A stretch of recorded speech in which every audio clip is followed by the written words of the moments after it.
কাঁথি ৩ নম্বর ব্লকের ভাজাচাউলি গ্রাম পঞ্চায়েত এলাকার কান্ডারামারি গ্রামের মাঝ দিয়ে বয়ে চলেছে একটি খাল। খালের এপারে রয়েছে স্কুল, স্বাস্থ্য কেন্দ্র। খাল পার করে এপার ওপার যাতায়াতে সমস্যায় পড়েন স্থানীয়রা। চালে যেমন কাঁকড় থাকে, ঠিক তেমনি তৃণমূলের মধ্যে দুর্নীতি থাকবে না, এটা কেমন হয়?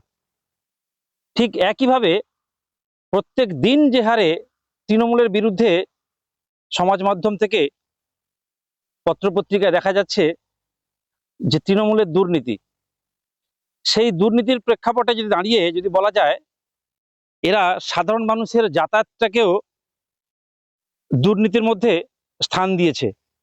আমি ইতিমধ্যে রয়েছি উত্তর কাঁথি বিধানসভা কেন্দ্রের ভাজাচাউলি গ্রাম পঞ্চায়েত এলাকার কান্ডামারি গ্রাম। এই গ্রামে আমি যে প্রান্তে দাঁড়িয়ে রয়েছি, এই খাল, অপর দিকে একটি রাস্তা রয়েছে এবং সেই গ্রামের মানুষের এই গ্রামে আসার বা যাতায়াতের ক্ষেত্রে একাধিক সুবিধার জন্য বেশ কয়েক বছর আগে এখানে একটি পাকা কংক্রিটের ব্রিজ তৈরির জন্য বরাদ্দ করেছিল সরকার।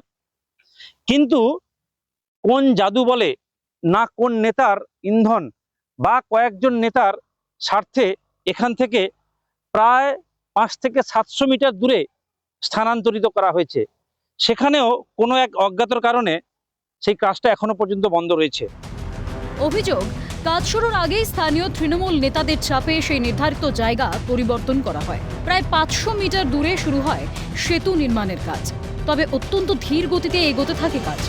নির্মাণ সামগ্রী চুরি হওয়ার ঘটনায় ঠিকাদারও কাজের প্রতি অনীহা দেখায়, ফলে থমকে যায় কাজ। এখানে আমাদের যে ব্রিজটা হওয়ার প্রয়োজনীয় ছিল, সেই ব্রিজটা পরিকল্পিতভাবে এখান থেকে বিগত যে শাসক দল ছিল তৃণমূল কংগ্রেস, তারা ষড়যন্ত্র করে আমাদের এখান থেকে ব্রিজটা সরিয়ে নিয়ে যায়। এখানে ব্রিজটা একান্ত প্রয়োজন এই কারণে যে এখানে একটা এমএসকে মানে মাধ্যমিক শিক্ষা কেন্দ্র রয়েছে, বহু ছেলে মেয়ে দক্ষিণ পাড় থেকে এখানে আসে। সেই সঙ্গে সঙ্গে আমাদের এখানে একটা স্বাস্থ্য কেন্দ্র রয়েছে। ওই স্বাস্থ্য কেন্দ্রে আমাদের এই 4খানা গ্রাম মানে সংসদ নিয়ে, এখানে একটা সংসদের যদিও অবস্থিত, বাকি 3খানা সংসদ সেই ক্যানেলের দক্ষিণ পাড় থেকে আসতে হয়। সেই সঙ্গে সঙ্গে আমাদের এই এলাকায় প্রায় 8খানা 9খানা গ্রাম আমরা আমাদের গ্রাম পঞ্চায়েতের সঙ্গে আমরা বঞ্চিত অবস্থায় রয়েছি। ব্রিজটা আমার কাছে যতটুকুন খবর আছে, আমরাও ইরিগেশন দপ্তরে খবর নিয়েছি, ব্রিজটা অ্যালোটেড এখানেই হয়েছিল। তৎকালীন রুলিং পার্টির নেতৃত্ব, এখানকার ভাজাচাউলি অঞ্চলের নেতৃত্ব সব ব্লক নেতৃত্ব, তারা কারসাজি করে এখান থেকে 500 মিটার দূরে সরিয়েছে। তার প্রতিবাদ জানাই, আপনাদের মাধ্যমে জানাই, এবং আমরা যথাসাধ্য চেষ্টা করছি আপনারাও সাহায্য করবেন যাতে এই ব্রিজটা এখানেই আবার আসে। এলে আমাদের এখানে একটা স্কুল প্রতিষ্ঠান, স্বাস্থ্য কেন্দ্র এবং এখানে জনগণ প্রায় 7-8টা গ্রাম সহ ভগবানপুর বিধানসভা এখান থেকে 500 মিটার দূরে, সেটাও কানেক্টেড হবে বহু লোকের জন্য, কারণ নদীটা থাকার জন্য আমাদের বিভিন্ন পরিষেবা আমরা পাই না। স্কুলের সামনে ব্রিজ হলে ছাত্রছাত্রী, শিক্ষক, স্বাস্থ্যকর্মী এবং সাধারণ মানুষের যাতায়াত অনেক সহজ হবে। পাশাপাশি 5 থেকে 7টি গ্রামের মানুষ উপকৃত হবেন বলে দাবি স্থানীয়দের। আমরা এই সাব সেন্টার মানে স্বাস্থ্য কেন্দ্রে কাজ করছি আজকে 15 বছর ধরে।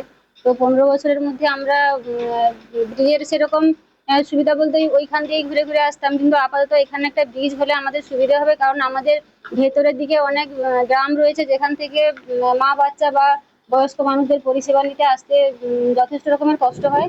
তো সেই জায়গায় ওইখানে ব্রিজটা হলে ওদের খুবই সুবিধা হবে, আমাদের স্বাস্থ্যকেন্দ্র পরিষেবা দিতেও খুবই ভালো হবে। সরকারের পালা বদলে নতুন করে আশার আলো দেখছেন গ্রামবাসীরা। তাদের দাবি, নতুন সরকার বিষয়টি গুরুত্ব দিয়ে বিবেচনা করুক এবং খালের উপর দ্রুত পাকা সেতু নির্মাণের কাজ শুরু করুক।